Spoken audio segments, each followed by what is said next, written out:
tweet at 11 o'clock at night in all caps was less about, this really was basically throwing a ball into the air, but I think he threw that ball for a number of reasons. I don't think it was just one. It's hard to get past what happened in Helsinki. It's hard to get past the blaming of America, the America's stupidity, the America's foolishness on the international stage. I mean, it's just stunning what the president did. And I'm just wondering, inside the White House, are people talking to him about this? Is there a course correction? It's funny. On the airplane back, on the way back from Helsinki, his mood was sort of up and down, but he very quickly realized there was a problem because the coverage was, as he put it, so negative and so unfair, and they realized they had to deal with it. People have said to him, this is a problem, but very few people are actually saying, I mean, that's not fair. There are a couple of people who have said to him, this was a problem, why this was a problem.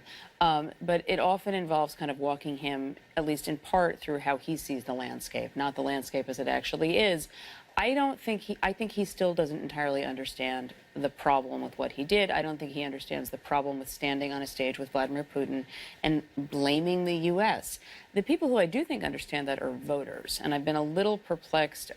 In the criticism that you have seen of what he did, you have had more people talking about, and that includes Democrats, that he appeared to be condoning or equalizing or normalizing Vladimir Putin, as opposed to the fact that he turned around and he blamed his own country for how it had behaved. And that seems to me like something that voters in the fall could understand. Yeah, we've been talking about the polls a lot, and we had a disagreement yesterday. I just wanted to come in today and say... apologize. I did want to apologize. I don't even remember.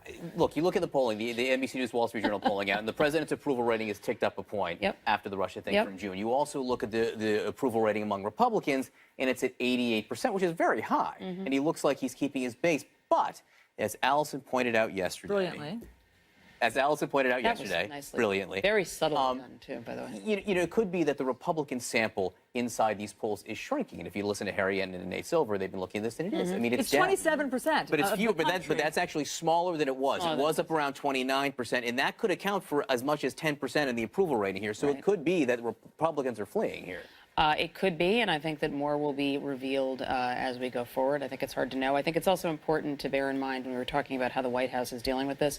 One of the things that was striking last week was the degree to which Trump sort of pulls people into his unreality bubble of how he sees things. And there was a huge chasm between what that was like and what, the national security aspects were, national security intelligence community people were experiencing and viewers were experiencing. All right. I want to talk much more about the security clearance issue and how that was rolled out. Sarah Sanders, read from a sheet when she was behind the lectern, which indicates that was a deliberate strategy. I want to get Maggie's inside scoop on all of that. Much more when we come back. President Trump is trying to silence his critics. The president is threatening to revoke security clearances of some top intelligence officials who have questioned and criticized Mr. Trump's refusal to confront Russia. The White House says the former intel chiefs have, quote, politicized and in some cases monetized their public service. So is what we are seeing here from President Trump really the art of the distraction? In some ways, it's very, very small. Otherwise, it's potentially pretty big. A senior White House official tells CNN the president is more than comfortable with how this debate is playing out and is in no rush to actually decide on revoking those security clearances. So is this just a distraction from the whole Russia news conference? Or, as Maggie Haberman suggested to us a short time ago, is this perhaps a distraction from the news about Michael Cohen, his personal attorney, and the tapes that we now know exist of conversations between the two? And there she is.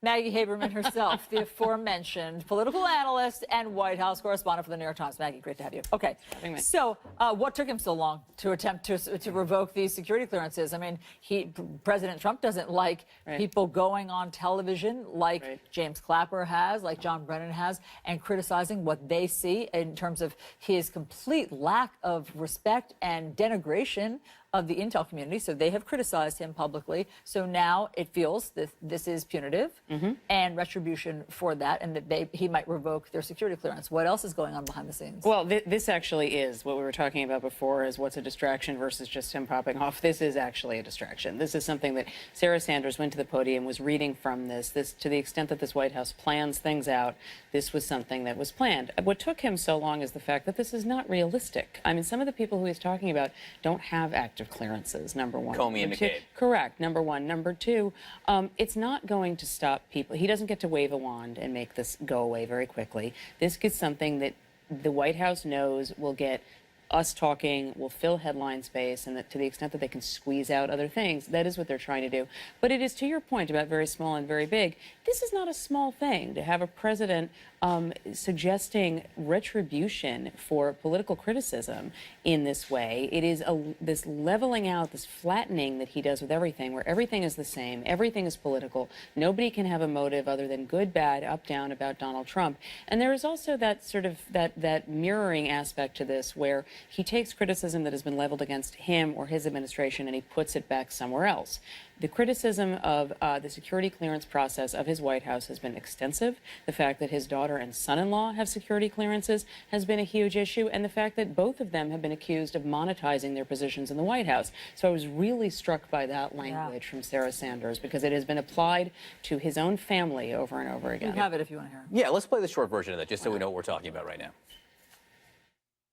Not only is the president looking to take away Brennan's security clearance, he's also looking into the clearances of Comey, Clapper, Hayden, Rice, and McCabe. The president is exploring the mechanisms to remove security clearance because they've politicized and in some cases monetized their public service and security clearances. All right, so this happened. She was reading from that sheet. So as you say, this was a planned escapade, a planned distraction. And we're talking about it. We are. And we were discussing the fact that we thought it was to distract from Russia, which, of course, the news conference was more than 1 week ago. But, Maggie, in our last episode of New Day, and by that I mean 8 minutes ago, before the top of the hour here, you said you think it might have something to do with Michael Cohen. You were part of the New York Times team that broke the Michael Cohen tape recording story last Friday. It was Friday. Feels like it was 7 weeks ago. But Remind us exactly what was in that, and update us then on what the president's so concerned about here. Sure. So this is a recording that was among the things seized or found on one of the devices seized from Michael Cohen in this FBI raid in April. Our understanding is this is the only one of substance about issues involving Trump and women and the National Enquirer. And that is what they were talking about on this tape. It is a brief recording. It is less than 2 minutes long. The conversation cuts off before it's finished. But they are very clearly talking about payments being made to a woman named Karen McDougal, who had an alleged decade-old affair with then businessman Donald Trump, and payments that she had gotten from AMI. They were discussing acquiring the rights to her story. As we understand it, I don't think that Donald Trump was planning on publishing that story when he acquired her rights, so you would have to assume that it was just to put it on a shelf. We've been told two different things. There are additional recordings of the two that have nothing, that are of no substance or significance at all. And then there are just other recordings of Cohen either talking to people or talking to people about Trump. There are 12 recordings that were turned over to prosecutors. We don't know which ones they are. We would assume that the one we reported on Friday is among them, but we do not know. And other than this being tawdry, is this legally damning? So Trump's folks argue it is not legally damning, that basically this was not a reimbursement, that this was about a straight-out purchase, that there was nothing wrong there, that the problem is personal. The problem is not legal. But I don't get that. A straight-out purchase of somebody's silence. Well, right. I mean, it's look. It's even if you're acquiring the rights, again, Donald Trump was not about to put this in Trump Magazine, right? I mean, this was not a story that he was going to publicize. So it's not. It's hard to imagine what other purpose he was acquiring these for, other than continuing to ensure that she would stay quiet. Their argument is that there's no legal issue. I'm not a lawyer. I'm not a prosecutor, so I don't want to go that far. But there's a lot more that I think will be revealed as we go forward here. This is actually what's really interesting to me here, because Rudy Giuliani claims it's exculpatory, yet you were also suggesting that this information is somehow so upsetting to President Trump that he's out there doing things like threatening war with Iran and threatening to revoke the security clearances of top intelligence officials, or at least that is what is coloring his mindset. So what is it exactly that has him so worried? Number one, I think it's part of it. I don't think it's the only thing. I do think the Russia thing is still an aspect. Number two, I don't know that it's so much that I think he doesn't know what's on these tapes. I think he doesn't know. And so I think that with him, the unknown always becomes a little bit scary and a little concerning. And this is the unknown about things he was talking to his lawyer/fixer about. So I think that that is a looming threat that he can't contain. One of the things that people involved in this entire issue have said repeatedly is that Trump's lawyers and Cohen's lawyers weren't necessarily going to know everything that was there, because these were not two clients who were going to just sit down and sort of unload with their lawyers and say, well, here's the spectrum. This is the menu of things it could be, for a variety of reasons. And so I think that for the same reasons that you would have advisors to Trump or to Cohen concerned about what could be there, I think Trump is going to share some of those concerns. I have to get back to Sarah Sanders and Rand Paul's claim that part of the reason why the Intel chief's security clearances would be revoked is because they're monetizing their public service. Right. I mean, we know this administration's very against that. Audacity, they're shocked. They have those conversations at the Trump Hotel all the time. That's right, and with Ivanka's meetings for her clothing line and her accessories line and her home goods line and her shoes line. It's right. They are upset about monetizing public service, emoluments, paging the emoluments clause. I mean, look, this is, again, one of the ways that they have been pretty shameless about using the same things that they are accused of Unapologetic. with reason that they